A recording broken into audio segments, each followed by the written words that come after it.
The rain hammered against the concrete steps of Ashford Dynamics as Michael Ashford sat slumped forward, his $1,000 suit clinging to him like a second skin, soaked through. His hands trembled, not from the cold, but from the crushing blow that had just leveled his life. The hostile takeover was complete. 37 years of work, gone in one brutal afternoon. The board had voted him out. His company, the one he'd built from nothing, the one that bore his name, now belonged to his fiercest rival. His phone buzzed nonstop, bank accounts frozen, assets seized, credit cards declined. The penthouse he'd called home for 15 years would be repossessed by morning.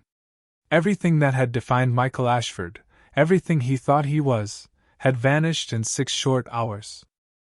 He lifted his gaze toward the glass tower that still carried his name, though by tomorrow even that would be stripped away. The security guards he'd paid for years passed by without recognition, treating him like any other drenched stranger huddled against the storm. The irony stung. A man once worth $12 billion, now sitting alone on the street, invisible. His wife had left 2 years earlier, taking half his fortune and all their mutual friends. His parents were gone. He'd spent his life building an empire, but never a family. Then a voice, soft but steady, cut through his thoughts. "Sir, are you all right?" Michael looked up. Standing over him was a young black woman, early 20s at most, shielding herself from the rain with a bent piece of cardboard. Her clothes were worn but neat, her dark skin glowing against the storm's gray light, her brown eyes filled with a kind of warmth he hadn't seen in years. She was beautiful, but not in a way money could buy. "I'm fine," he lied, his voice barely louder than the rain. "No, you're not," she said gently, crouching beside him. "Nobody sits out here like this if they're fine. I'm Alyssa." "What's your name?" "Michael," he whispered. "Well, Michael, this isn't the place to spend the night. Trust me, I know. Come on." She reached out her hand. For a moment he just stared at it. A woman with nothing was offering him help. He swallowed. "I don't have anywhere to go." "Neither do I, technically. But I know a spot that's warm and dry. Better than this." Something in her voice made him trust her. Maybe it was because he had no choice. Or maybe it was because she was the first person in years to look at him and see a human being instead of a bank account. He took her hand, letting her pull him to his feet. As they walked the empty streets, Alyssa talked about the weather, the city, anything but why a man in a ruined suit was sitting homeless in the rain. 6 blocks later, she slipped through a gap in a fence beside an abandoned warehouse. "Home sweet home," she said, leading him inside. The space was humble but surprisingly livable. Blankets hung for privacy. Candles flickered with soft light. A few pieces of salvaged furniture formed a little living area. "This is amazing," Michael admitted, looking around. "How long have you been here?" "About 8 months," Alyssa replied, lighting a few more candles. "It's not much, but it's safe and dry. Better than a lot of places." She handed him a towel and some dry clothes. "They might be big on you, but they're clean." "I can't take your clothes," he said. "Yes, you can. Rule number 1 out here, when someone offers help, you accept it." Michael changed into the oversized jeans and hoodie.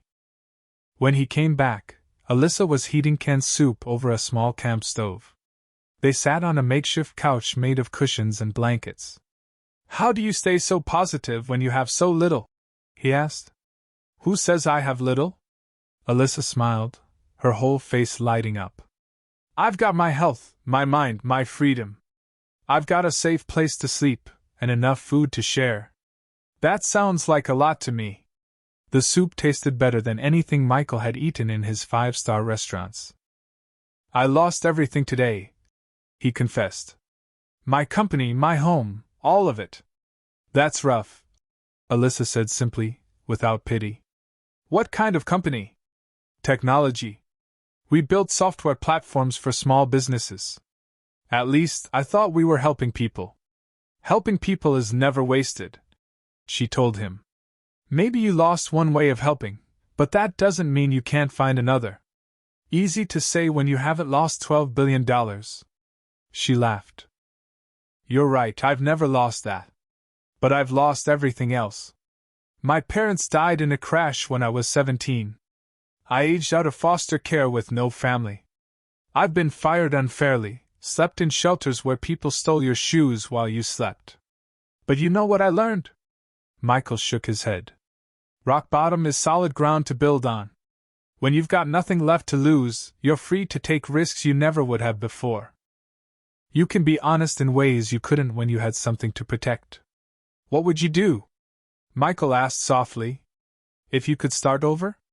Alyssa's eyes lit up.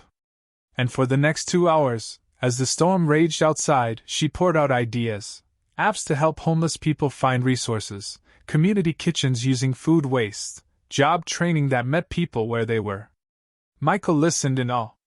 This woman's society had written off had the mind of a CEO, only sharper. These are brilliant, he said at last. They're just dreams. She shrugged. Dreams need money. And that's the one thing I don't have. But what if you did? Michael leaned forward. What if someone wanted to invest? Her eyes narrowed.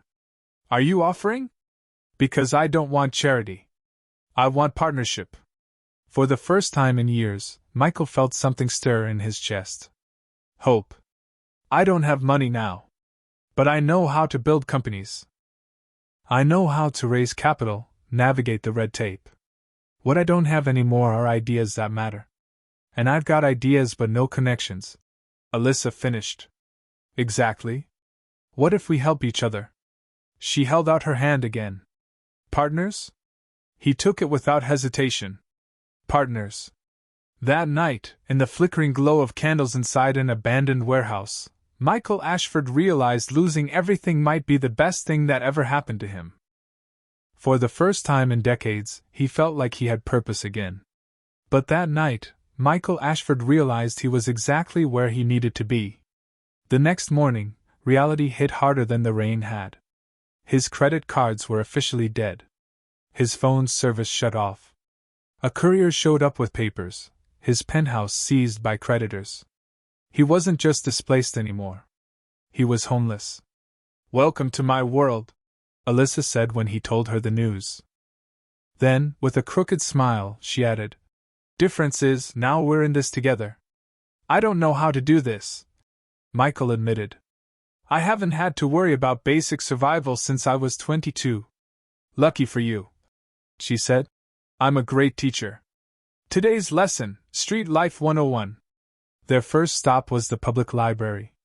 Alyssa had an arrangement with the staff. She organized return books in exchange for 2 hours on a computer. Michael watched in awe as she juggled both, scanning barcodes while pulling up research for their business plan. This is brilliant, he said. Everything's a negotiation when you don't have money, Alyssa explained. My time and my skills are valuable, even if I don't have cash. After the library came the food lesson.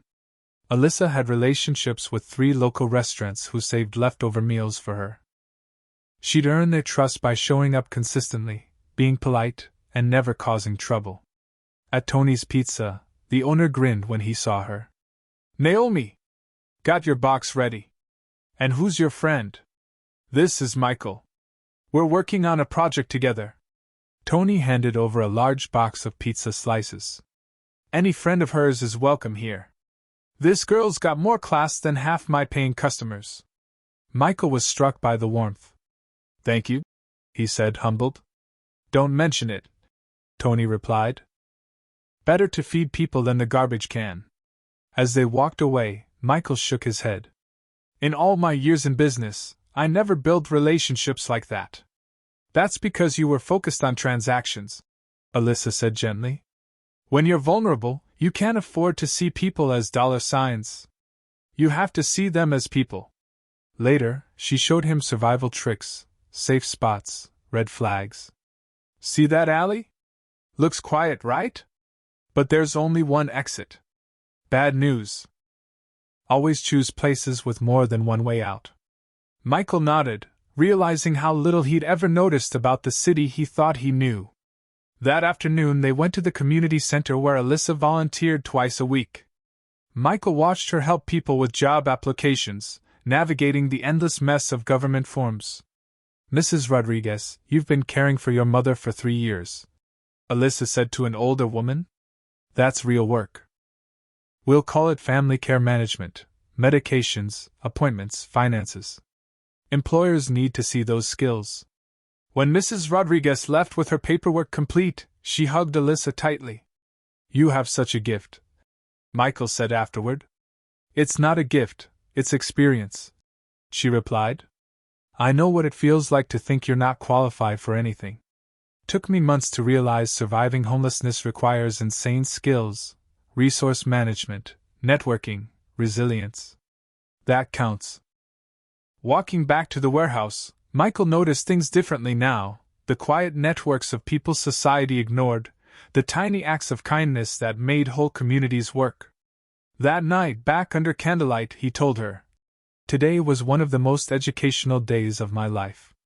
I learned more about people in 8 hours than in 4 years at Harvard." "That's because this is real," Alyssa said simply.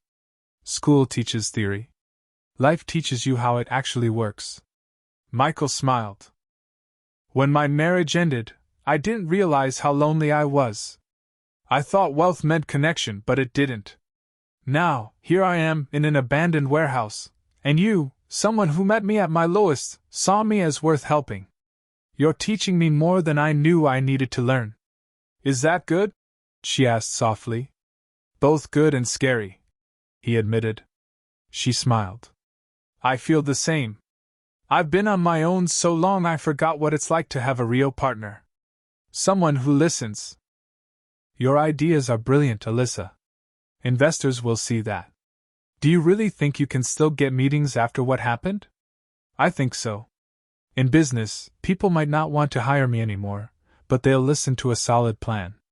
And if they don't, we'll start small, prove the concept, and grow slow. Might even be better that way." They spent hours refining their plan, Alyssa catching flaws Michael had missed, suggesting clever solutions. "You know what I realized today?" she said as they prepared to sleep. "I've spent years focusing on what I don't have. But I do have intelligence, determination, the ability to connect with people. That's worth more than money." "It's worth everything," Michael said. "Money's just a tool. The real value is who you are and what you can build." "Do you miss being a billionaire?" she teased. He chuckled. "I miss comfortable beds and hot showers. But honestly, I don't miss the emptiness. I don't miss being surrounded by people who only cared about my bank account. What I miss most is the speed, having the resources to make things happen instantly. Starting from scratch is slow. But maybe slow is better." That night, lying on the warehouse floor, Michael realized his life had transformed in 3 days. From luxury and loneliness to poverty and purpose. And it was all because of the extraordinary woman a few feet away. Losing his fortune might have been the best luck he'd ever had. A week into their partnership, Michael discovered just how much he'd underestimated Alyssa.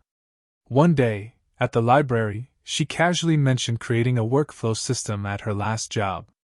"What kind of system?" he asked. "The company made furniture.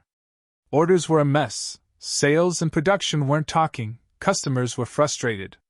So, I built a database to track every order from start to finish. Cut delivery times by 3 weeks, errors by 70%. Michael stopped typing. "Wait, you built a database system?" "It wasn't complicated. Just logical organization. That's the kind of system companies pay consultants $50,000 for." "Really?" "It only took me 2 weeks." He leaned closer. "Show me." For an hour, she walked him through her design. It was intuitive, sophisticated, elegant in its simplicity. "This is incredible," he said when she finished.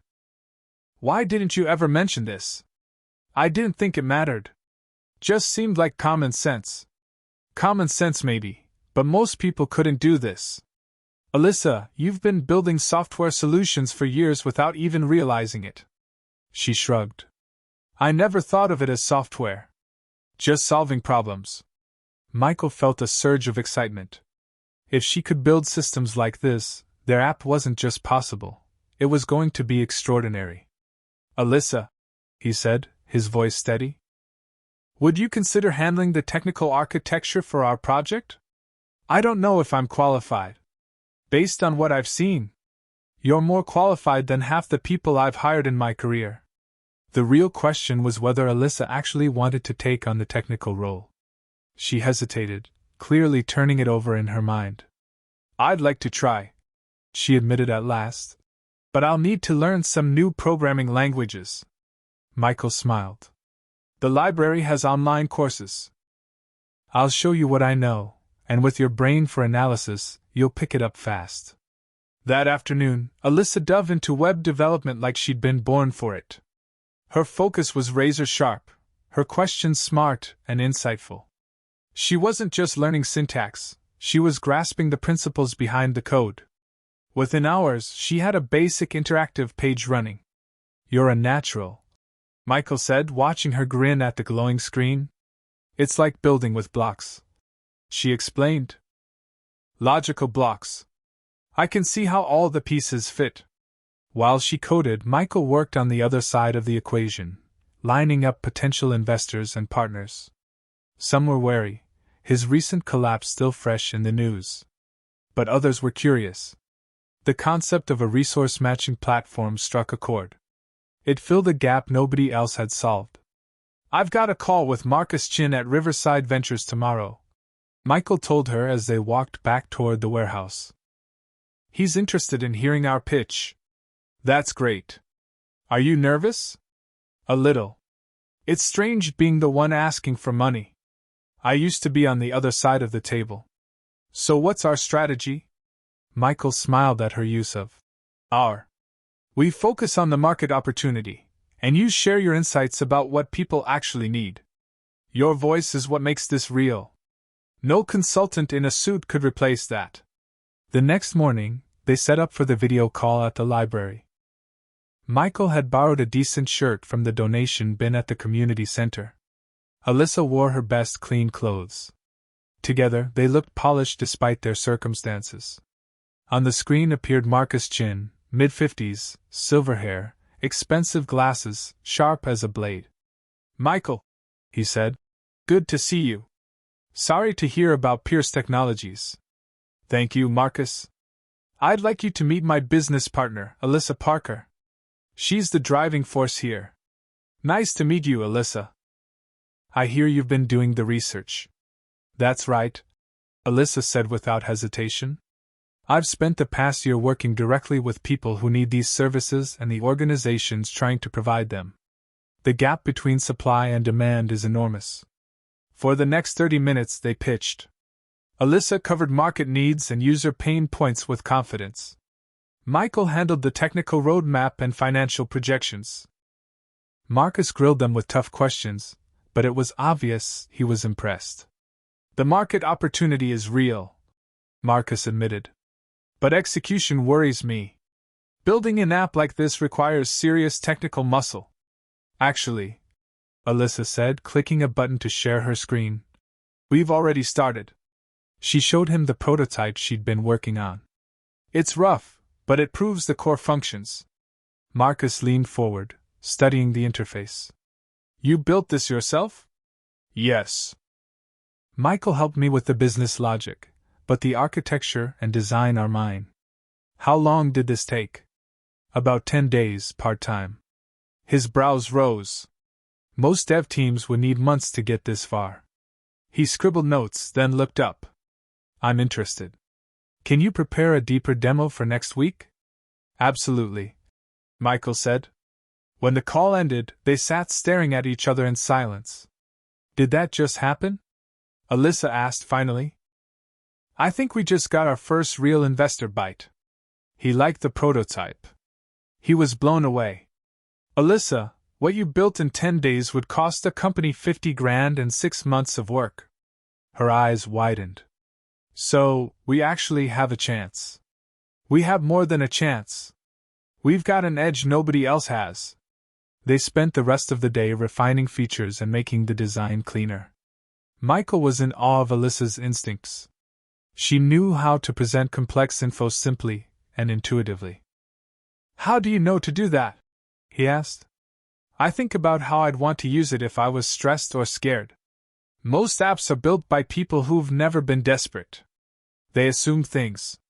But when someone's overwhelmed, the system has to be idiot-proof. No assumptions, no friction. That's not just design," Michael said. "That's emotional intelligence." "Exactly," she replied. "The app has to work even when the user's not at their best." That evening they ate takeout, pizza from Tony's and Chinese from another restaurant that had joined their little network. Alyssa kept circling back to Marcus's warning. "Technical resources are expensive," she said. "What happens when we need to scale? What if I can't keep up? Then we hire developers, designers, managers. That's what investment's for." "But honestly," Michael said, leaning closer, "I think you underestimate yourself." "I want to try first," she said firmly. "If I can handle it, I want to prove it." "Fair. But promise me you won't burn yourself out." "Only if you promise the same. I've seen you working until 2 in the morning." He chuckled. "Deal. We'll set hours. 8 to 6, then personal time." That night, before bed, Alyssa surprised him with a question. "What was your ex-wife like?" Michael hesitated, then decided to be honest. "Beautiful. Smart. Ambitious. On paper, we looked perfect. But we never talked, not like this. We discussed calendars, appearances, obligations. Never our real thoughts. Never our fears. Why not? We were too busy maintaining an image. Everything was about status." "Do you miss her?" "I miss the idea of partnership," he said slowly. "But not her. We never really knew each other." "That sounds sad." It was. But it also means I've never really experienced what a true partnership feels like. Until now. Something in his tone made her pause. He hurried to add, "I know this is complicated. We're business partners. The last thing we need is to make life more tangled. But I can't pretend I don't feel something happening between us. You're remarkable, Alyssa. Being with you makes me happier than I've been in years." Alyssa looked at him quietly for a long moment. "I feel it too," she said softly. "But you're right, it's complicated. Let's not rush it. Let's focus on building this first. The rest, we'll see where it goes." "That's all I needed to hear," he said, warmth spreading through his chest. That night, as he drifted to sleep on the warehouse floor, Michael realized this was unlike anything he'd known before. With his ex-wife, it had been image and surface. With Alyssa, it was honesty, vulnerability, and connection. For the first time, he was starting to understand what love might actually mean. 2 weeks later, their prototype had grown into something powerful. Alyssa had built an elegant, intuitive system. Michael had lined up strategy and investors. They were prepping for a formal pitch when Alyssa leaned over her laptop with the discovery. "I've been tracking our beta users," she said. "And the most successful matches? They're not just about services. They're about people." "What do you mean?" She pointed at the screen. "Take Mrs. Rodriguez." The app gave her 3 job resources, but she only followed through with one. Not the best program, but the one where she talked to someone who had lived her same struggle. Michael studied the data. "You're talking about peer support." "Exactly. People need connection as much as they need resources. So we're not just building a resource app," he said slowly. "We're building a community platform. And that changes everything." Alyssa finished. They tore up their old plan and began building a new vision: profiles, forums, peer matching algorithms, safety protocols. It was ambitious, harder to build, but infinitely more valuable. And Alyssa attacked it with fire in her eyes.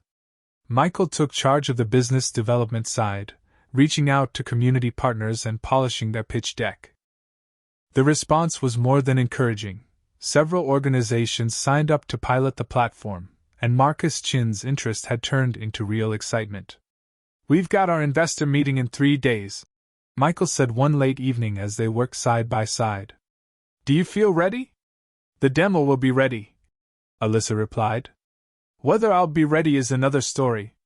"What do you mean?" "I've never done anything like this before," she admitted. "Standing in front of investors, asking for money, promising things we might not even know how to deliver. What if I blow it?" Michael set his laptop aside and leaned in. "Alyssa, you built something in 3 weeks that most tech teams can't finish in 6 months. You know this market better than any consultant I've ever hired. You've got insights and real-world experience that no one else at that table will have. But what if they ask me something I can't answer?" "Then you tell them you'll find out. Honesty will take you farther than pretending to know." "Easy for you to say, you've done this before." Michael gave a small laugh. "Not like this.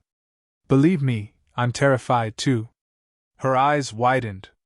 "You? Terrified?" "Completely. The last time I pitched investors, I was worth $12 billion and had a spotless track record. Now, I'm homeless.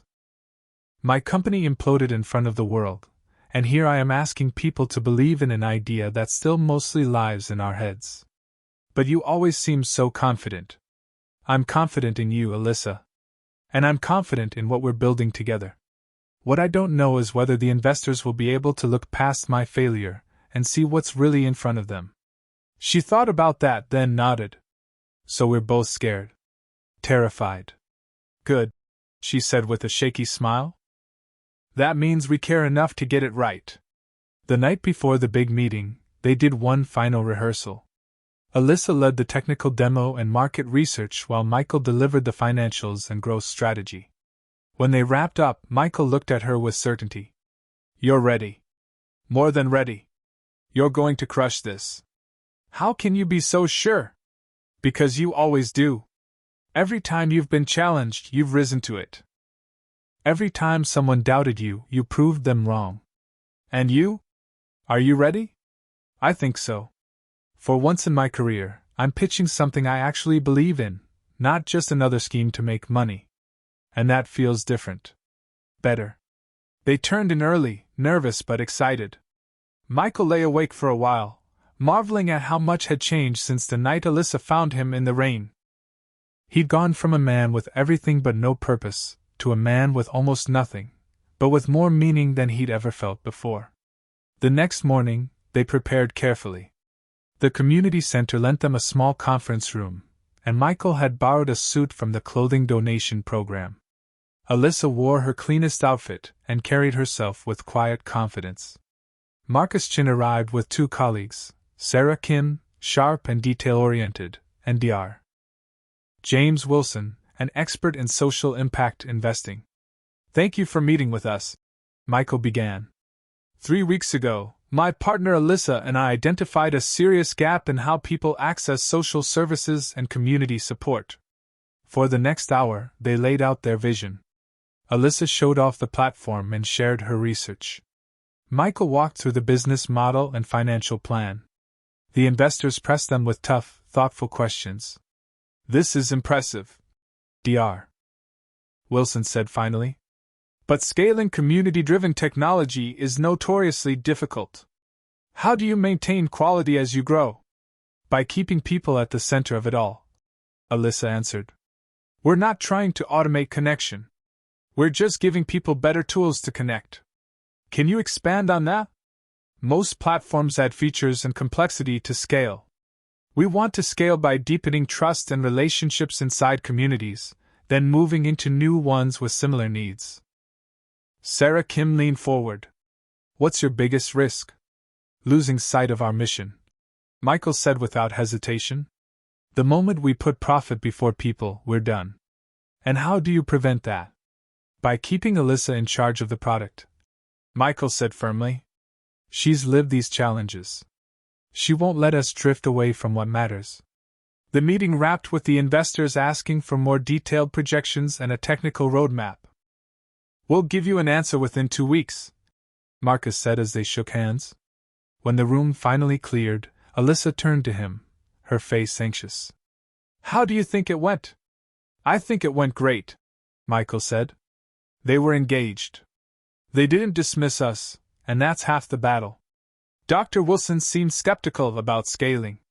He's right, it is tough. But that's why our approach matters. We're not scaling software. We're scaling human connection. Do you think they'll invest? I think they'd be crazy not to. But even if they don't, we've already proven our concept works. That night, over another pizza from Tony's, Alyssa opened up. A month ago, I thought my life was done. I was surviving, but not living. I'd stopped believing things could ever get better. And now? Now I wake up excited about what we're building, and who I'm building it with. For the first time in my life, I feel like I belong to something bigger than myself. Michael felt his chest tighten with warmth. You do. What we're doing matters to so many people. And what about us? Personally, I mean. What about us? I know we said we'd focus on the business first. But I keep thinking about what you said the other night, that you've never really had a true partnership. Michael, I care about you. Not just as a partner in this. I care about you as a person. And I think I'm starting to fall in love with you. Her words hung between them, raw and vulnerable. Michael's heart raced. I'm already there, he confessed softly. I've been falling since the night you pulled me out of that storm. You saved my life in every way that matters. So what do? We keep building something amazing, business and personal. Together. We take it slow. But we do it right. Alyssa's smile lit up the room. I'd like that. Good, Michael said, his throat thick. Because I can't imagine any of this without you. That night, as he lay on the warehouse floor beside her, Michael realized he finally understood wealth. It wasn't the billions he'd lost. It was this meaningful work, love, and the chance to make a difference. 2 weeks later, while they were still testing their platform at the community center, Marcus called. We'd like to offer you funding, he said over video. Based on your pilot results and growth projections, we're prepared to invest $500,000 for a 20% stake. Michael and Alyssa looked at each other, eyes wide, hearts pounding. This was it. The offer on the table was more generous than they dared to hope, better terms, more money, and more trust than they'd expected. That sounds very reasonable, Michael said carefully. We'd like to accept your offer. Excellent, Marcus replied. There's just one condition we'd like to discuss. Alyssa's shoulders stiffened. What kind of condition? She asked cautiously. We'd like you to consider moving your operations into a proper office space. While we respect your current approach, professional presentation becomes more important as you scale. Michael glanced at Alyssa, already knowing how she felt about leaving the warehouse. Could we have some time to discuss that? Of course, Marcus said. And it doesn't have to be expensive. We know of several incubator spaces that offer reasonable rates for startups.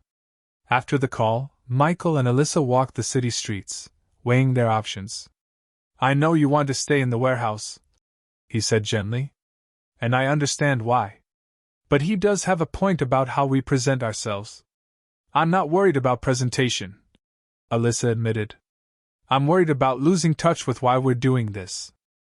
Living in the warehouse keeps me close to the experience of the people we're serving.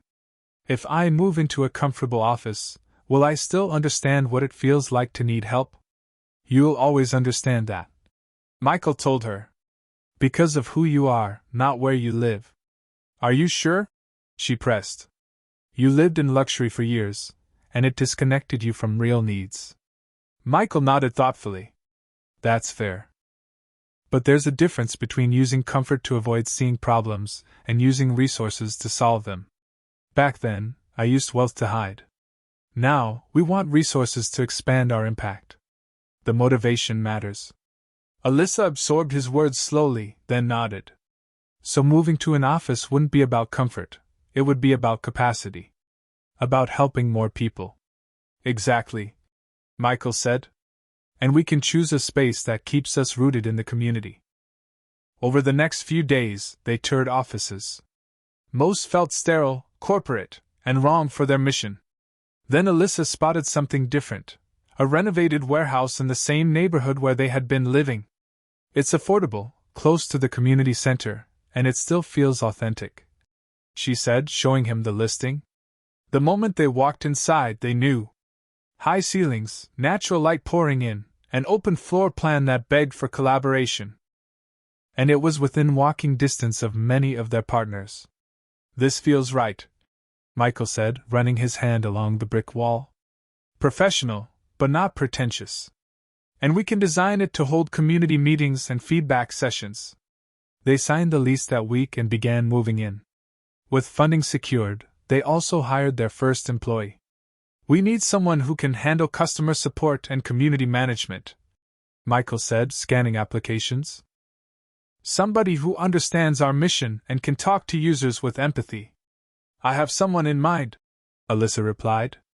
What about Patricia, the woman mentoring Maria through our platform? She was unemployed, but she has a background in social work. She already is doing the work. Michael's face lit up. That's brilliant. Let's interview her. Patricia Martinez walked into the interview glowing with enthusiasm. I love what you're building. This platform gave me hope when I needed it most. Now I want to give that back. What would be your priority in this role? Alyssa asked. Making sure every user feels heard and supported, Patricia said without hesitation. Technology is powerful, but it can't replace human connection. My job would be to keep that human element front and center. They hired her on the spot. With Patricia taking charge of community support, Alyssa focused on product development, while Michael expanded their partnership network. Their growth was steady but intentional, always grounded in their values. One night, as they set up furniture in their new office, Alyssa looked over at him. Are you happy with how this is going? Incredibly happy, Michael said. Why? Sometimes I worry this isn't enough for you. You're used to billion-dollar companies. Here we're celebrating 50,000 users and one new hire. Michael stopped what he was doing and met her eyes. Alyssa, this is the most meaningful work I've ever done. I'd rather build something that matters to 50,000 people than something that makes money for 50 investors. Really? Really. And besides, he stepped closer, lowering his voice. I'm not just building a company this time. I'm building a life with someone I love. Her breath caught. You love me? I've been wanting to tell you for weeks. A slow smile spread across her face as she stepped into his arms. I love you too. I was just waiting for you to say it first. He kissed her softly, everything about the moment feeling right, the work, the mission, the love that had grown so naturally between them. So what happens now? She asked, resting her head against his chest. Now we keep building, the company, our relationship, our community. One day at a time. I like that plan. 6 months later, the platform had exceeded even their most optimistic hopes. They were serving 15,000 active users across 12 cities, with over 200 partner organizations and more than 50,000 successful connections. These numbers are incredible, Michael said, reviewing their quarterly report. We're growing by 30% a month, and satisfaction is actually rising. That's because we're focused on community, not just acquisition, Alyssa said, scrolling through survey feedback. People don't just use our platform, they become part of it. Patricia had proven invaluable, developing training programs that turned users into peer mentors and leaders. Growth was no longer dependent on staff alone, it was sustainable, powered by the community itself. Requests poured in from new cities, but Patricia cautioned against expanding too fast. If we lose the personal connection, we're just another directory, she warned. Alyssa agreed. Meanwhile, other investors circled. Tech Ventures dangled $5 million to expand into 50 cities within a year. Riverside Growth wanted them to pivot towards serving corporations. But social impact partners offered $2 million with better terms and a timeline that aligned with their values. The choice is obvious, Alyssa said. Michael nodded. Agreed. We grow thoughtfully. The additional funding allowed them to hire developers, a partnerships manager, and a data analyst. Their team was expanding, their impact multiplying, and the media was starting to take notice. When they were invited to speak at the National Social Innovation Conference, Alyssa hesitated. That's intimidating. It's also a huge opportunity, Michael encouraged. The conference turned out to be transformative. They met dozens of like-minded entrepreneurs, discovered new avenues for collaboration, and saw their model spark excitement across sectors. On the flight home, Alyssa looked at him. We're not just building a platform anymore. We're building a methodology. Something others can replicate. Is that good or scary? Michael asked. Both. It means our impact can be far bigger than we dreamed. But it also means we carry more responsibility to get it right. That evening, back in their modest apartment, they celebrated with Tony's pizza and a bottle of wine. Can I tell you something? Alyssa asked as they looked out at the city lights. Always. A year ago, I couldn't have imagined this. Not the success, not the happiness, not waking up excited about life. Back then, I was miserable with all the money in the world. Now I have less money than I've had in decades, and I've never been happier. Do you think it's because of the work we're doing, or because of us? Both, she said softly. I couldn't have this joy with anyone else. And I couldn't have this relationship if we weren't doing something meaningful together. Michael pulled her close. That's because we chose each other, and we chose this mission, for the same reasons. To build something that mattered, with someone who mattered. Any regrets about leaving the billionaire lifestyle behind? He laughed. None. Though I do miss not having to check my bank balance before buying things. What do you miss most? The ability to fix problems instantly with money. Now, I have to be more creative. Isn't that better, though? Alyssa asked. Money can solve immediate needs, but it doesn't build capacity or community. What we're doing is stronger. You're absolutely right. As they planned their next phase, Michael realized how different this kind of success felt.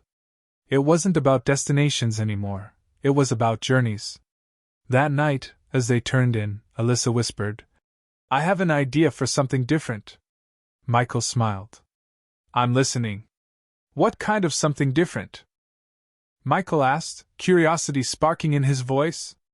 Alyssa smiled, her eyes alive with excitement. What if we created a fellowship program?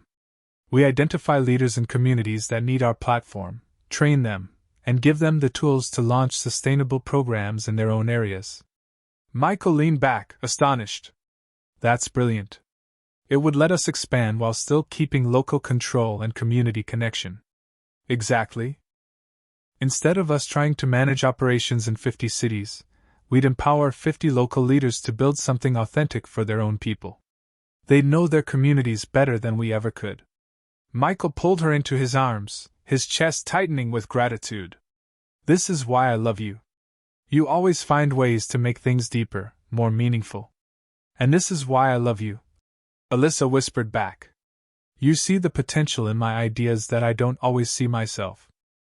That night, as they settled in, Michael reflected on the strange grace of fate. Losing everything had felt like ruin, but it had been the beginning of a richer life than he could ever have imagined.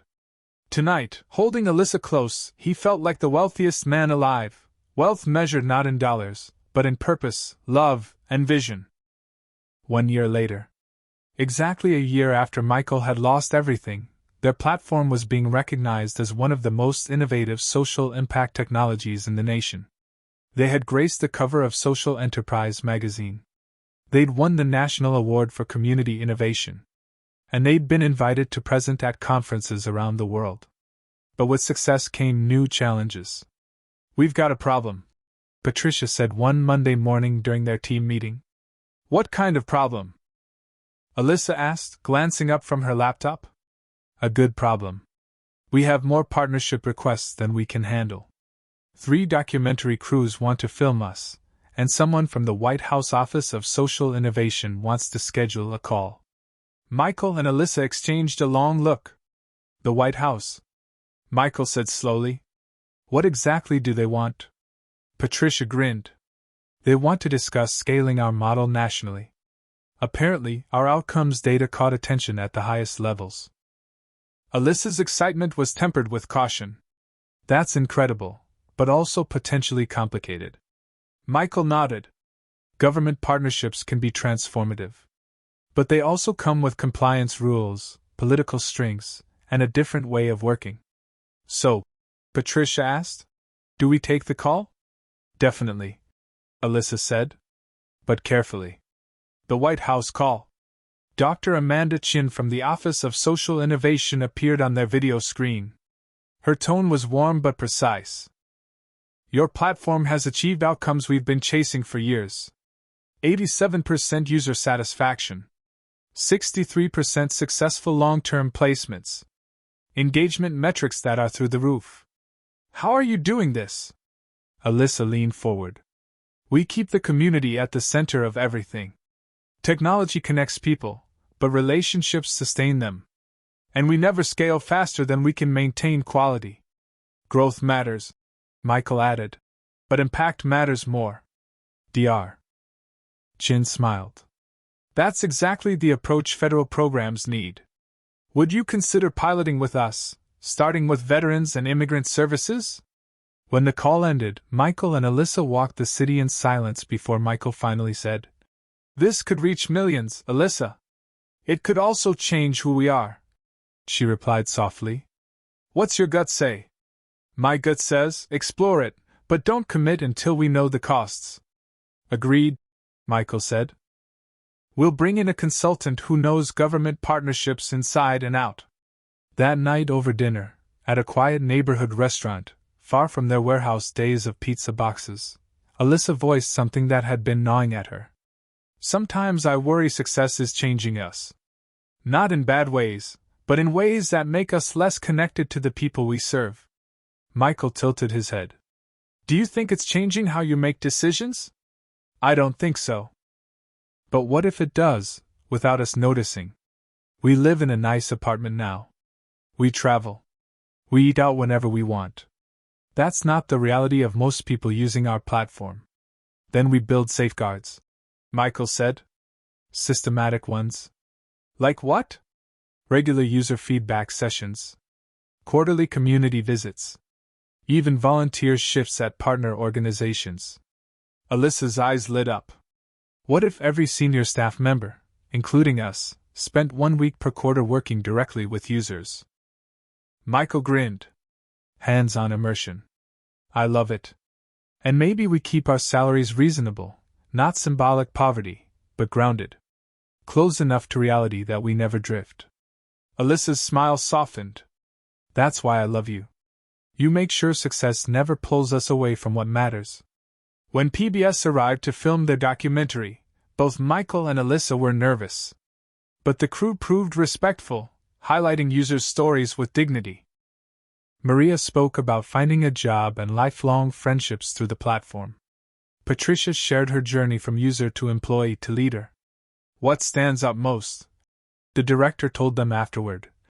Is that your platform uses technology to bring people together, not isolate them. That was always the goal, Alyssa said. The documentary aired 3 months later and sparked a surge of fellowship applications, along with inquiries from organizations in Canada, the UK, and Australia. International expansion, Michael said, staring at the flood of emails. Are we ready for that? Maybe not everywhere at once, Alyssa said. But we could start with Toronto. It's close, culturally similar, and the need is strong. Within 6 months, their Toronto pilot was serving 3,000 people with the same high satisfaction ratings as in the U.S. This proves it, Alyssa said, reviewing the reports. The need for community connection is universal. 2 years later, their platform now had 35 employees, operations in 23 U.S. cities for international locations, and had helped over 100,000 people. Remember when 50 users felt like a miracle? Alyssa laughed as they walked through their expanded office. Remember when 500,000 in funding seemed impossible? Michael teased. What's been the biggest surprise for you? She asked. That building with love is so much more fulfilling than building alone, he said. And you? That I had so much capacity I never knew. 2 years ago, I thought I was just someone who couldn't keep her life together. Now I'm running tech development for a global organization. You were always capable, Michael said. You just needed the right opportunity. We both did. That evening, at a gala honoring social entrepreneurs, Alyssa looked around the glittering room. 2 years ago, she couldn't have afforded a ticket. Tonight, she and Michael were the guests of recognition.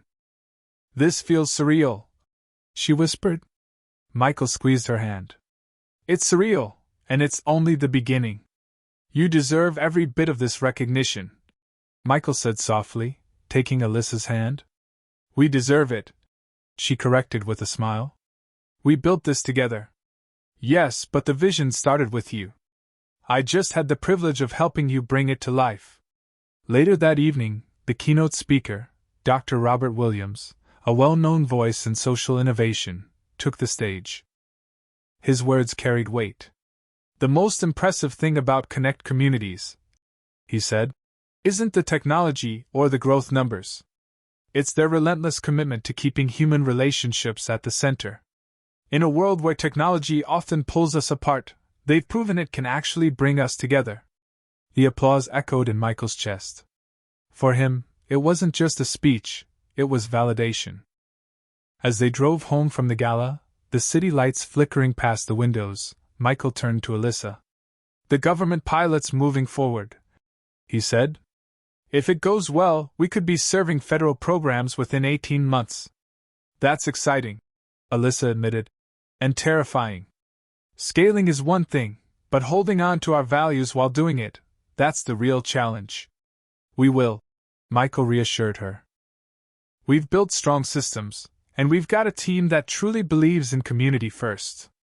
Alyssa hesitated before asking. What about us personally? Where do you see this going?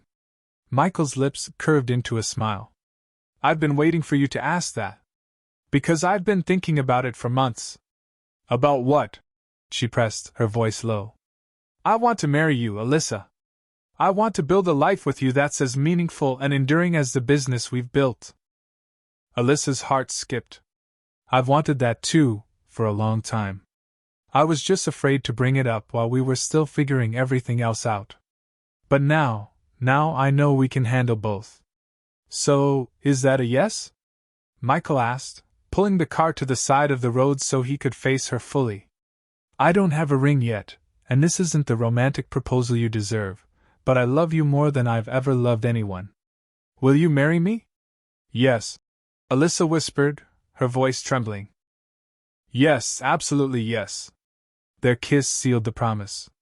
In that moment, Michael felt something he had never known before, a sense of wholeness. He had found not just success, but love. Not just a mission, but a life partner. The next morning, they walked into the office still glowing from the night before. Patricia was waiting for them, her expression serious as she held up her phone. We've got a situation, she said. 3 acquisition offers came in overnight. The biggest one is for $47 million. Michael froze, then looked at Alyssa. She looked just as stunned. 47 million? He repeated slowly. Patricia nodded. Tech Corp made the top offer. Global Solutions came in at 32 million. Impact Ventures offered 28 million, but with promises to protect your mission and keep all employees. How did this happen so fast? Michael asked. The PBS documentary aired last night. It made waves, not just with the social impact crowd, but with the business world. Before Michael could respond, his phone buzzed. It was Marcus Chin. Congratulations on the engagement, Marcus said warmly. And congratulations on the documentary. I assume you've already started getting acquisition offers? 3 so far, Michael admitted. I thought you might. Let's set up a call. These deals can be life-changing, but they can also destroy everything if you're not careful. Michael promised to call him back in an hour. When the line went dead, silence filled the office. Finally, Alyssa spoke. $47 million, Michael. That's more money than I ever dreamed of having. It would make us wealthy for the rest of our lives. He said. We could buy a house, plan the wedding without stress, even think about kids without worrying about money. But it could also mean losing everything we built with our own hands. Alyssa whispered, staring out the window at the city they served. If Tech Corp buys us, what happens to our people? Michael exhaled. Knowing their history? They jack up fees, monetize user data, and turn our community into a revenue stream. Within a year, the heart of what we built would be gone. So, taking the money could destroy everything, Alyssa said. But it could also give us resources to start over, to launch 10 more ventures. I don't want to do this without you, Michael said. It's our decision. I want to keep building what we started, Alyssa admitted. But I'd be lying if I said the money didn't tempt me. Just then, Patricia knocked on the door again. Sorry to interrupt, but you need to see this. She handed them a stack of messages from their platform. Maria had written, You gave me more than a job, you gave me a community. Please don't let money take that away. Robert, a veteran user, had written, Most corporate buyouts mean the end of programs that actually help. Please don't sell us out. Alyssa's eyes filled with tears. They trust us to protect them. And they should, Michael said firmly. We owe them more than just a profitable exit. Over the next week, they met with all 3 potential buyers. Tech Corp talked endlessly about growth and revenue, referring to users as data points. Michael cut the meeting short. Thank you for your time, but this isn't a fit. That was awful, Alyssa muttered afterward. They see people as numbers. Global Solutions was smoother, but just as troubling. They promised expansion to 200 cities in 18 months. Personal connections don't scale, their CEO said bluntly. You have to systematize community building. Alyssa left that meeting shaken. They don't understand that the connections are the point. They'd smother what makes us different. But then came Impact Ventures. Their leader, Sarah Washington, a former social worker, met them with sincerity. We've followed your work for months, she said. We're not interested in stripping away what you've built. We'd provide capital, operational support, and connections, but the heart of the platform stays in your hands. And if growth conflicts with impact? Michael asked. Impact wins? Sarah replied without hesitation. Every time. What about our team? Alyssa pressed. They all stay. They all get equity. And they all have a voice in decisions. For the first time, Michael and Alyssa felt cautiously hopeful. They might be the real deal, Alyssa admitted afterward. But joining them would still mean giving up independence. True, Michael said. But independence traded for greater impact might be worth it. That night, they met with Marcus Chen over dinner. He listened carefully before asking the one question that mattered most. What does your gut say? Alyssa didn't hesitate. Tech Corp would destroy us. Global Solutions would bury us under speed. But Impact Ventures, they might actually help us grow without losing ourselves. Global Solutions would probably dilute our mission beyond recognition. Michael added, his voice steady. And Impact Ventures? Marcus pressed gently. They could actually amplify what we're doing. Alyssa admitted slowly. But it would mean trusting them to keep their promises. What would you do in our situation? Michael asked. Marcus leaned back, thoughtful. I'd ask myself one question, 5 years from now, which option will let you look back with the least regret? Michael and Alyssa exchanged a glance. They didn't need words. They already knew the answer. We want to accept Impact Ventures' offer, Alyssa said. With one condition, Michael added. We want it in writing that community impact will always take priority over profit. And we want every major program decision to require approval from the current leadership team. Marcus nodded. Sarah Washington built her entire reputation on commitments like that. I expect she'll agree. The next morning, they called Sarah to accept. She didn't hesitate. I'm delighted, she said warmly. and I have no problem with those modifications. In fact, they make me even more confident this partnership will work. Why? Alyssa asked. Because it proves you'll never compromise your values for convenience. That's exactly the kind of leadership we want in our family. 2 weeks later, the deal was signed. This time, Michael didn't feel the rush of personal wealth like in his old corporate exits. Instead, he felt a deep, grounded excitement for what they could now accomplish for their community. Any second thoughts? Alyssa asked as they finished signing the last page. None, he said with a quiet smile. This feels right. For all the right reasons. What's our first priority with Impact Ventures? She asked. Expanding the fellowship program internationally, Michael replied without hesitation. With their network, we could have community coordinators in 50 cities within 2 years. And personally? Alyssa asked, leaning into him with a smile. Personally, Michael whispered, pulling her close. I think it's time to plan a wedding. 1 year later, Michael stood in their new headquarters, watching Alyssa deliver a keynote to community coordinators from 37 cities across 4 countries. Her voice carried across the room with passion and conviction. The numbers tell one story, she said, but the real story is in the relationships. Over 300,000 service connections in the past year, but more importantly, friendships, mentorships, and support systems that last long after people stop needing the platform. That's the true measure of our success. Michael felt a swell of pride. She had grown into a world-class leader without ever losing the compassion that had first drawn him to her. Their wedding was set for the following month, a small ceremony at the community center where it had all begun. They had already pledged most of their acquisition money to a foundation for grassroots organizations, keeping enough to live comfortably but never extravagantly. Later that evening, they strolled through the city and stopped by Tony's Pizza, their old haven. Look who it is, Tony greeted, wiping his hands on his apron. We brought you something, Alyssa said, handing him an envelope. Inside was a check for $50,000. Tony blinked. What's this for? For showing us, long before anyone else did, that community matters more than money, Michael said. Use it however you think best serves the neighborhood. You don't have to. We want to, Alyssa interrupted softly. You were part of our community before we even knew we were building one. The following morning, a call came from the White House.